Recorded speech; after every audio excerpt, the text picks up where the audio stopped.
Hello বন্ধুরা, তোমরা সবাই কেমন আছো? আশা করি তোমরা সকলে ভালো আছো, আমিও ভালো আছি। তো চলে এসেছি আরও একটা নতুন ধরনের কলকার ভিডিও নিয়ে। তো তোমরা দেখতে পাচ্ছ আমি কলকাটা করছি একটা আর্ট পেপারের ওপর। আসলে এটা একটি প্রজেক্ট, আমি যে ইনস্টিটিউটে পড়াশোনা করছি সেখানকারই একটি প্রজেক্ট। আর এই প্রজেক্টের ওপর আমাদের একটা গ্রুপ আছে, সেই গ্রুপে আমরা 6 জন আছি। সেই 6 জনের নাম্বার আছে, আর এই নাম্বারটা যোগ হবে আমাদের প্র্যাকটিক্যালে। আর প্র্যাকটিক্যাল লেখার দায়িত্ব পড়েছিল আমার, আর আঁকারও দায়িত্ব পড়েছিল আমার।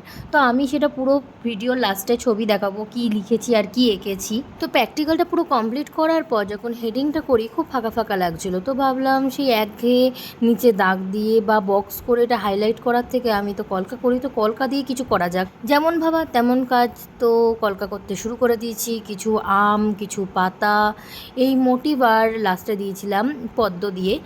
এই আম পাতা মোটিভ এরম ঘুরিয়ে পেঁচিয়ে এইভাবে করেছিলাম যাতে একটু লতানো টাইপের লাগে। এবারে তো করে ফেলেছি আমি বড় একটা ব্লান্ডার, আর সেটাও আবার আমি মেন টপিকের নামটাই ভুলে গেছি, স্পেলিং ভুল করেছি। হাইপার টেনশনকে দেখো আমি কি হিপো ইয়াপা টেনশন না কি সব লিখে ফেলেছি, এটাকে আমার আবার ঠিক করতে হবে এখন। আজকের মতো এই পর্যন্ত, টাটা বাই।